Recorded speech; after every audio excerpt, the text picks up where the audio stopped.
Bien.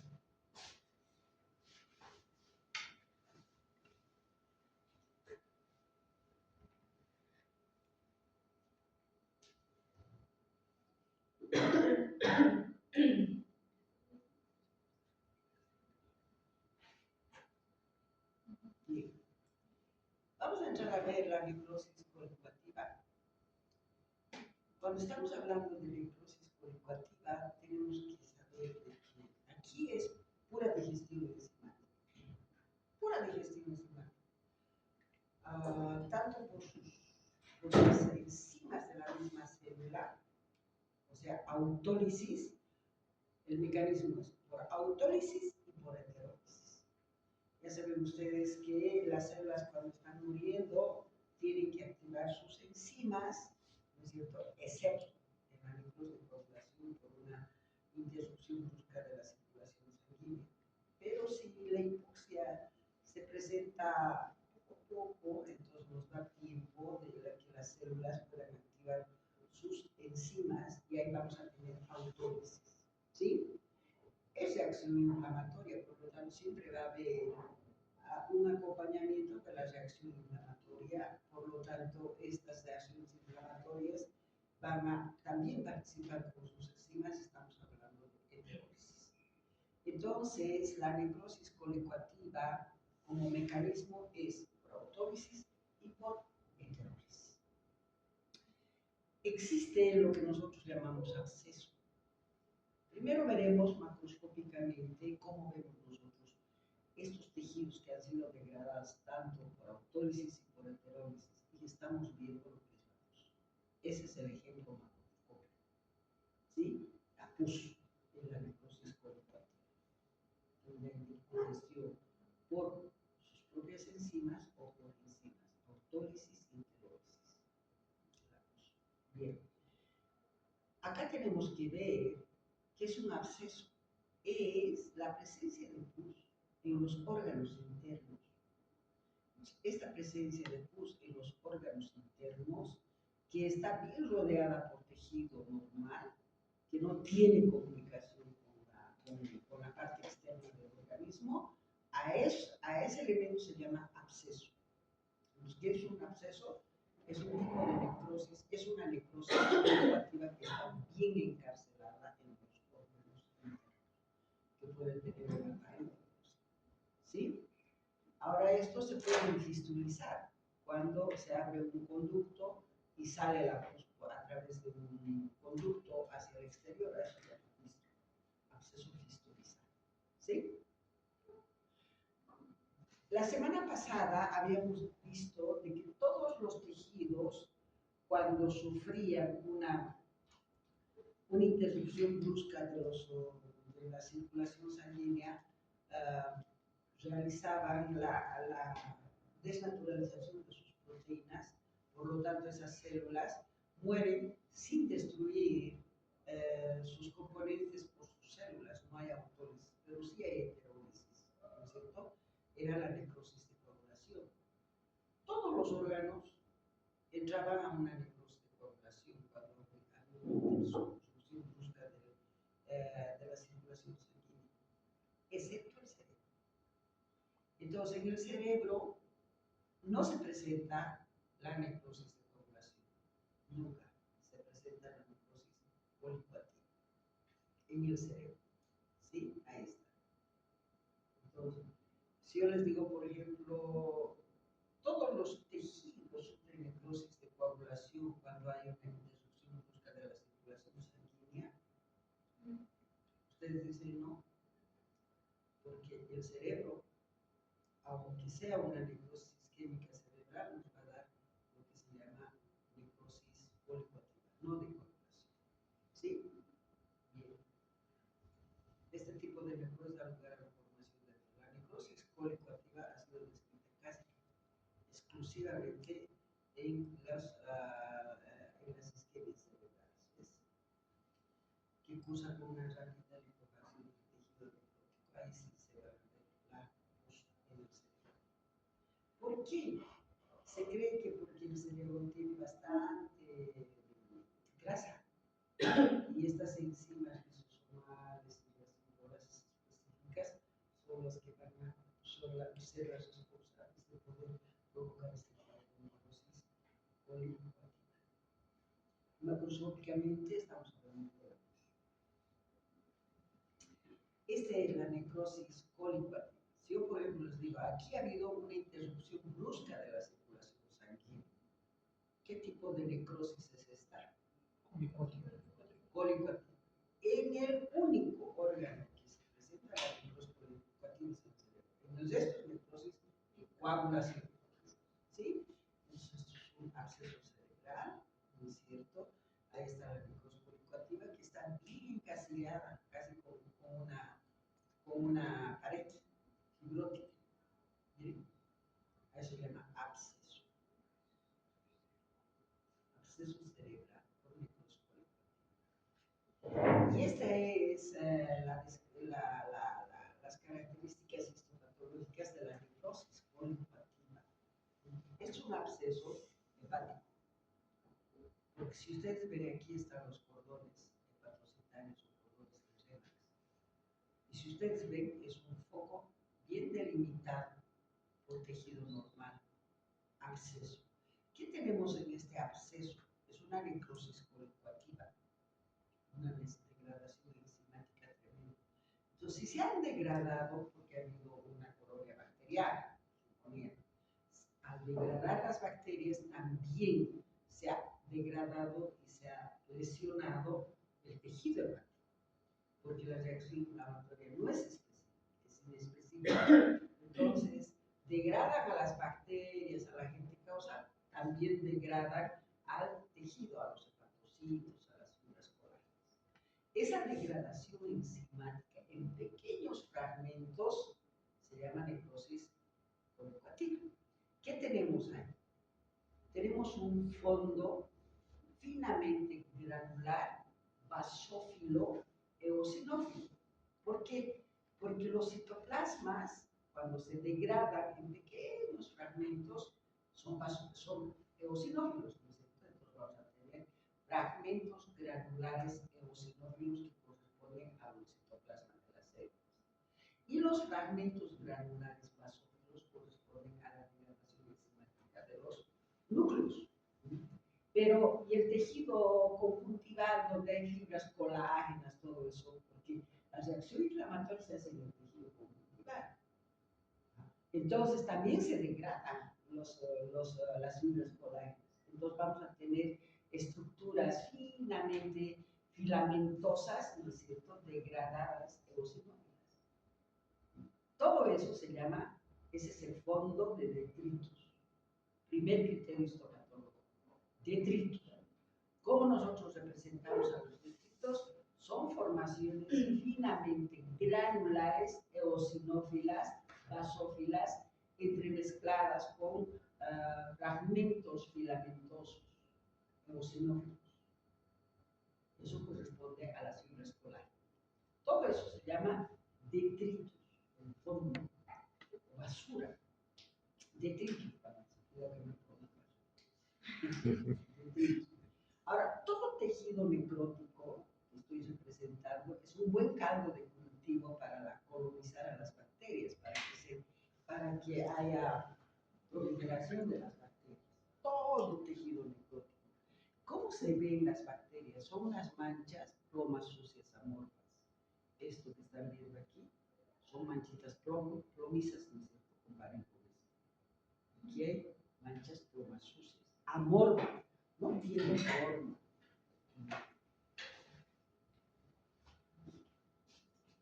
El tejido.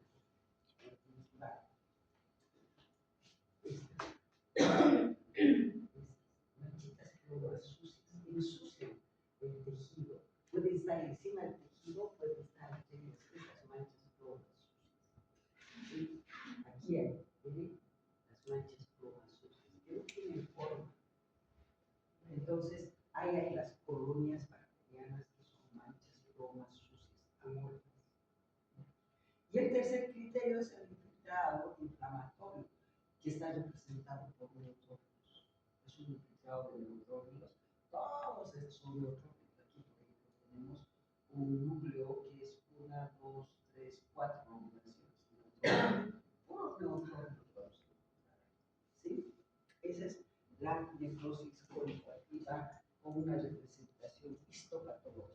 criterios histopatológicos.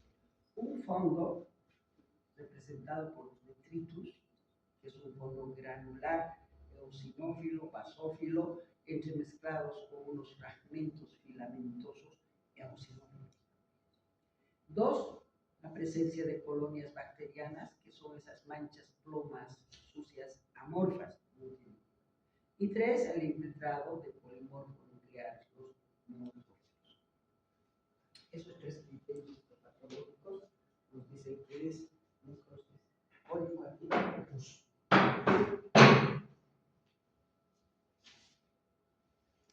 Vamos a entrar a la necrosis gaseosa. ¿Qué es la necrosis gaseosa? Esta necrosis gaseosa resulta por la acción del micobacterio tuberculoso. ¿Sí? Entonces, se va a encontrar en los granulomas tuberculosos de la tuberculosis. ¿Qué es un granuloma? No todas las enfermedades forman granulomas en los tejidos. Algunas, son creo 11 enfermedades que forman granulomas en los tejidos.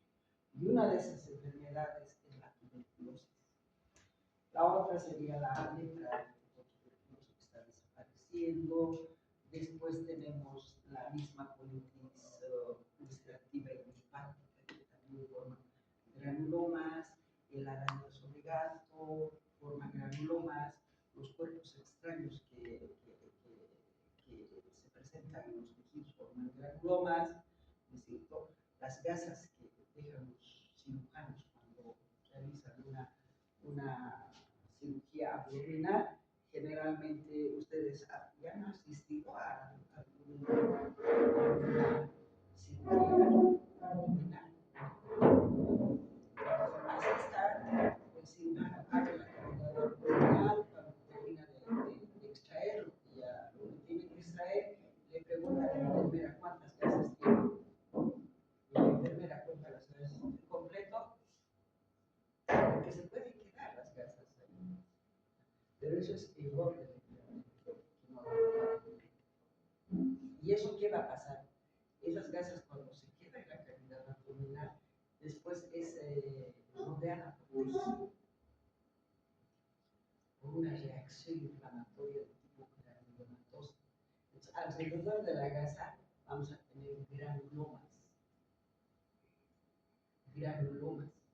Hay que sacar eso. Algunos autores lo llaman gasoma, como si fuera un benigno. Es decir, gasoma, es un gasoma. ¿Sí? Entonces, miren, cuerpos extraños también se pueden formar los famosos granulomas, pero estos no tienen necrosis gaseosa, entonces tienen cuerpos extraños. Entonces, cuando hablamos de necrosis gaseosa, estamos hablando de algunas enfermedades que te dan granulomas con necrosis gaseosa. Esa es la tuberculosis, pero no todos los procesos tuberculosos forman granulomas. ¿No? Puede haber granulomas tuberculosos sin necrosis gaseosa. Conclusión: si bien la necrosis gaseosa se encuentra en la parte central de los granulomas, no todos los granulomas presentan eso. Y cuando están presentes, están en la parte central del granuloma. ¿Sí? Ahora, ¿qué es un granuloma? Es una reacción inflamatoria crónica que forman nódulos en los tejidos. Ese es un granuloma. Macroscópicamente, la necrosis gaseosa, vamos a ver que es un granuloma, y en ese granuloma, en la parte central hay necrosis gaseosa. ¿Sí? Entonces, macroscópicamente, ¿cómo vamos a ver? Con una masa friable, es friable cuando agarras con el dedo y se deshace fácilmente. Finamente granular, blanco amarillento. Se parece al quesillo.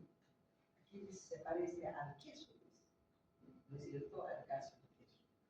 Nosotros vamos a decir es quesillo, es finamente granular, friable, blanco amarillento. Y por eso se dice necrosis gaseosa. Macroscópicamente es así. Microscópicamente, con coloraciones de ocinematoxilina, son áreas, no tienen forma, son áreas amorfas, eosinófilas, finamente granular y de aspecto agrietado, de Eso nomás es la microscopía de la necrosis gaseosa. Son áreas eosinófilas amorfas de finamente granular de aspecto agrícola.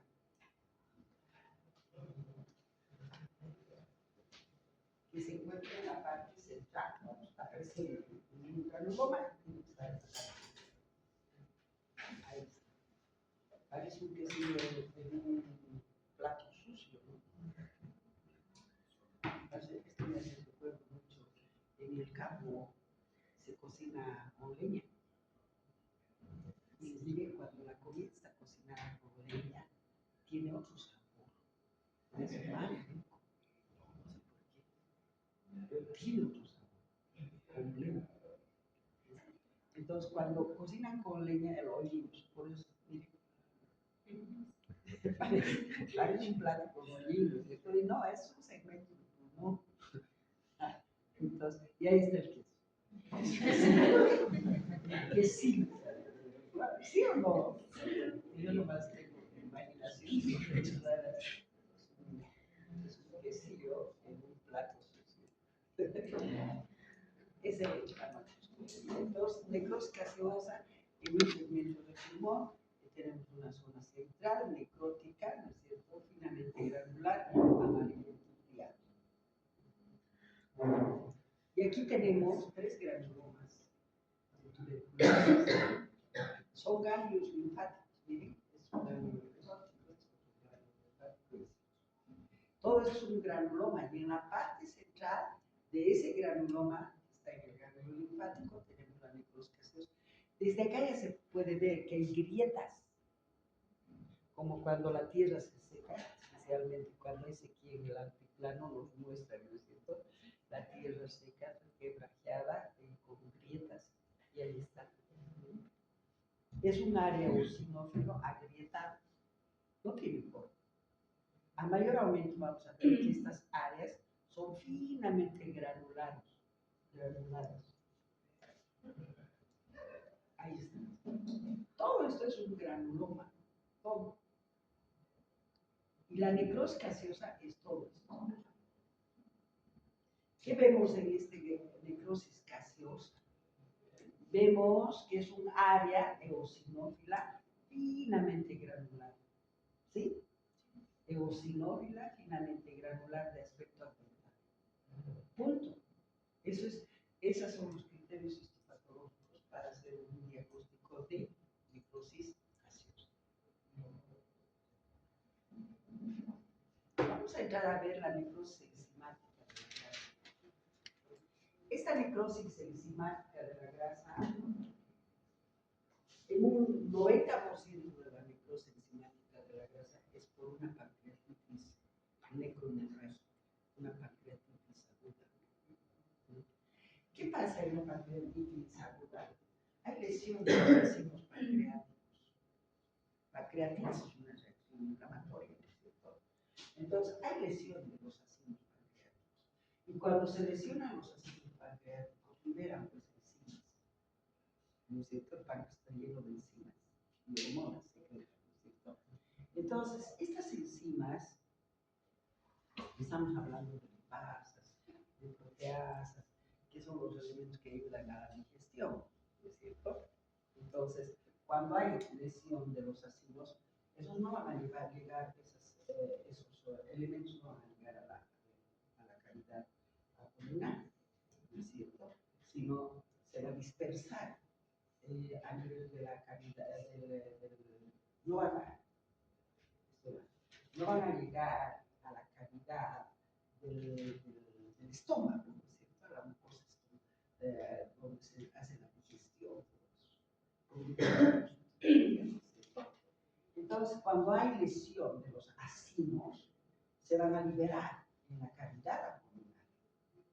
Las lipasas, las proteasas, todo eso. ¿Y qué hacen las enzimas? Si es lipasa, tiene que atacar a los lípidos.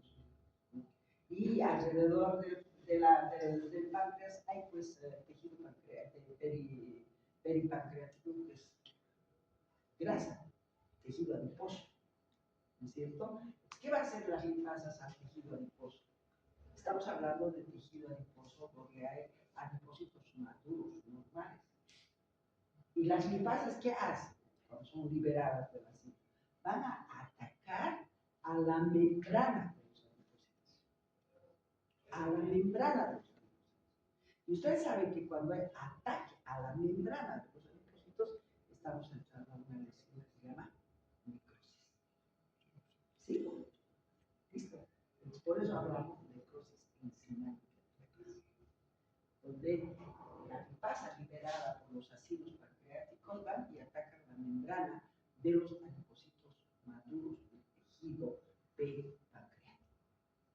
¿Sí? Ahí está. Entonces, las células acinares del páncreas liberan enzimas lípicas como la lipasa, fosfolipasa, que destruyen la membrana plasmática de los adipocitos maduros, liberando los ácidos grasos neutros al espacio intracelular, donde se abre. Cuando hay un ataque a la membrana de los adipocitos maduros, se van a liberar los componentes, los lípidos, ácidos grasos neutros que están dentro de la adipocito, se van a liberar. Y cuando están fuera de los adipocitos, estos ácidos grasos neutros, ¿qué van a hacer? Se van a calcificar, se van a saponificar. Entonces, la saponificación de las grasas nos va a llevar a la calcificación. Y esos elementos calcificados, los macrófagos no pueden degradar, porque no tienen enzimas para degradar calcio, para degradar esos elementos calcificados. No tienen enzimas para degradar los vidrios que pueden penetrar al tejido.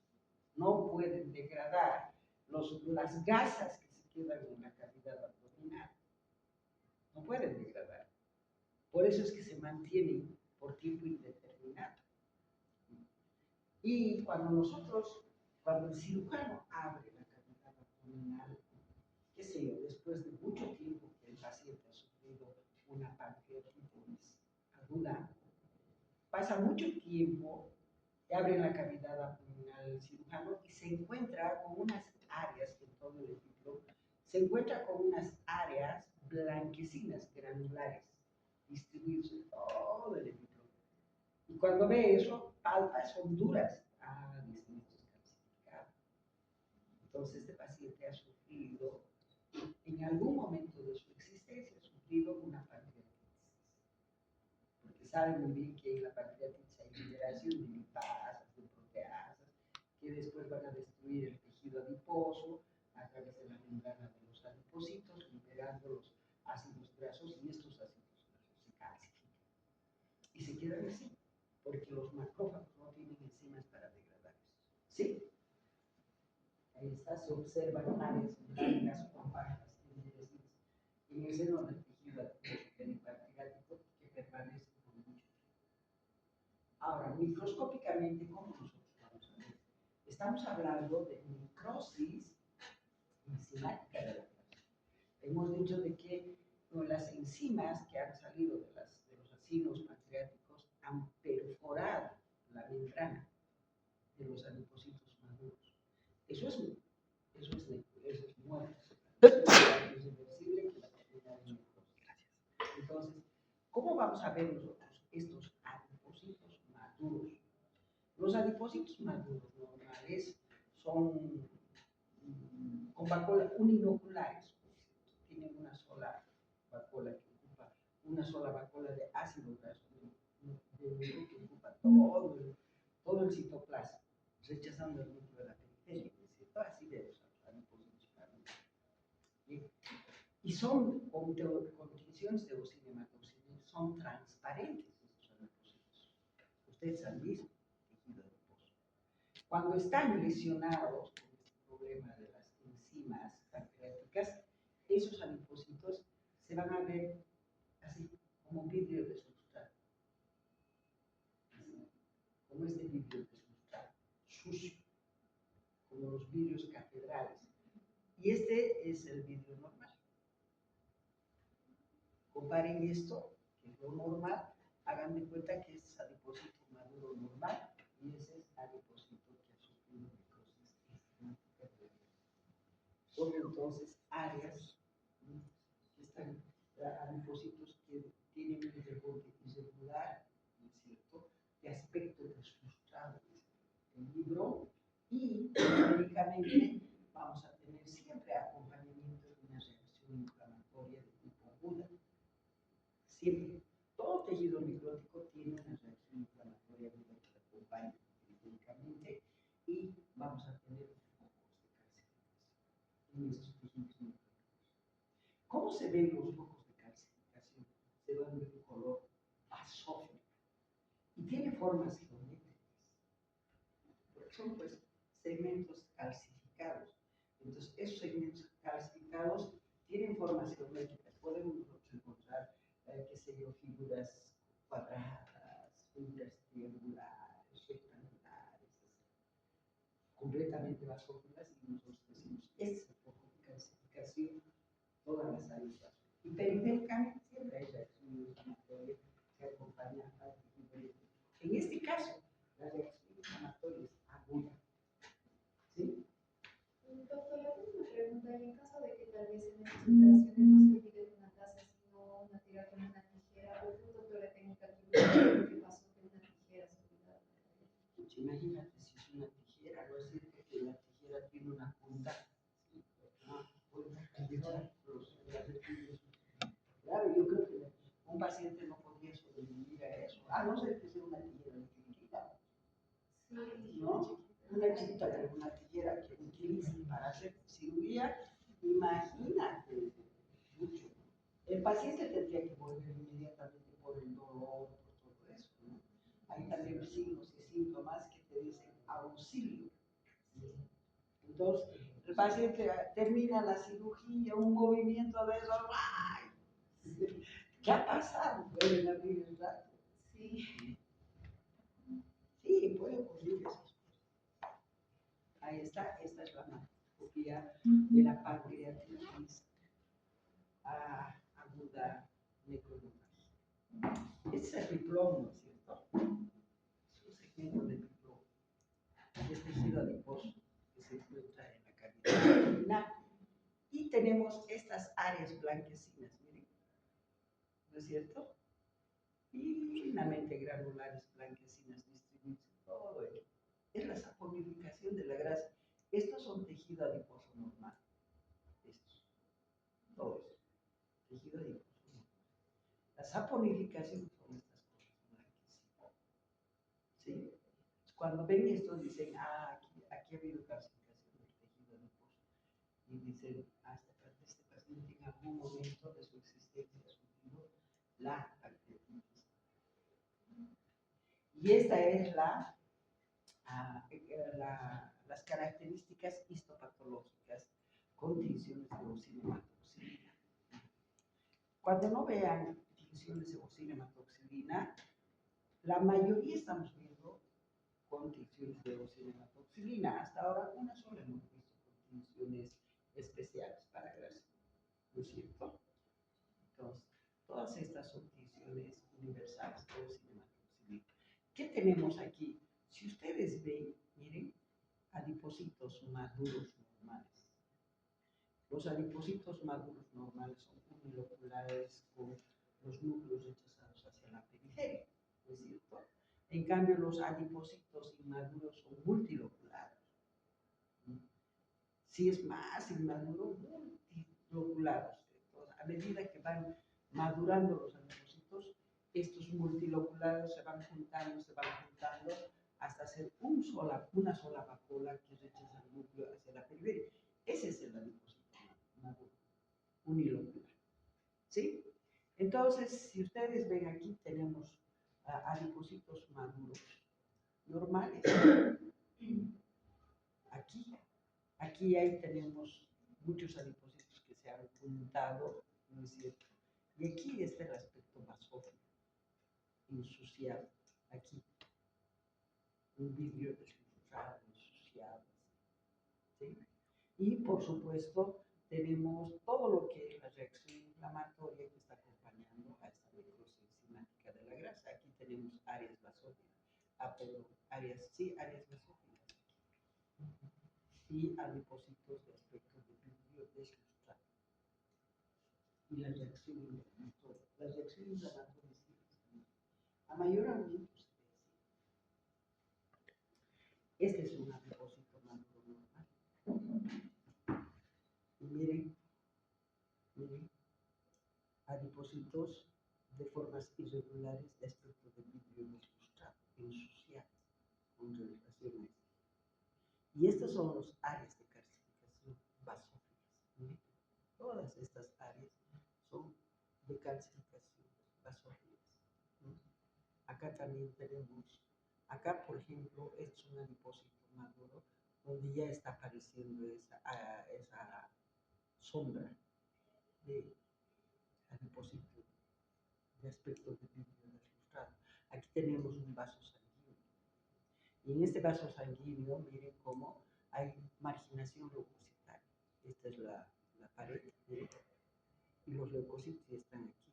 Marginación leucocitaria que permite la salida de los leucocitos al tejido conjuntival. Y aquí se han reunido los leucocitos para poder degradar esta reacción inflamatoria aguda.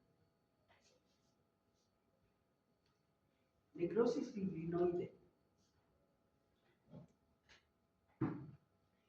La necrosis fibrinoide, ustedes ven, es una arteriola con una pared muy engrosada, eosinófila. Si ustedes ven, estas áreas eosinófilas son finamente filamentosas. ¿Sí? No son granulares, son filamentosas. Miren, esa es la fibrina que ha permitido el fibrinógeno abandona, ¿no es cierto?, el plasma sanguíneo y ese fibrinógeno se deposita en la pared de las arterias y se convierte en fibrina que se ve así, filamentosas, eosinófilas, y eso está engrosando la pared. Es necrosis fibrinoide por la presencia de la fibrina que se ve así como áreas filamentosas, delgadas, bastante eosinófilas. ¿Sí? Ahí está.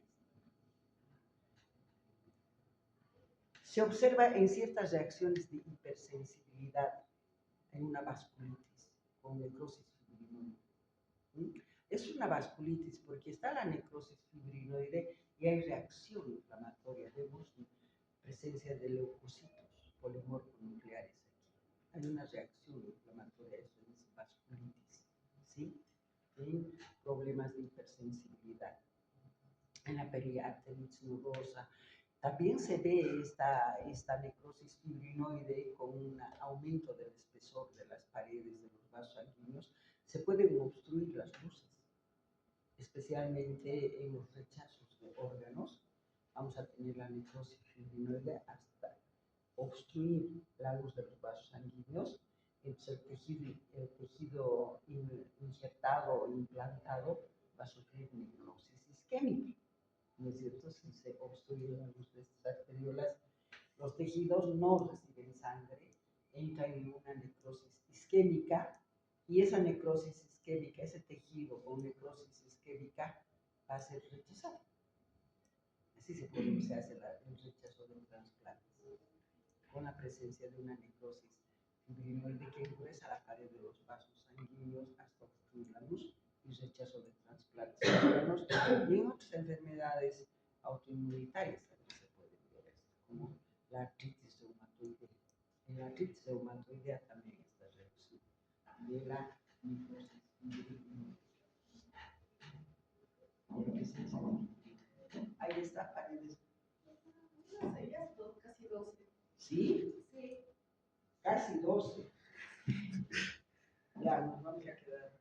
¿Cuánto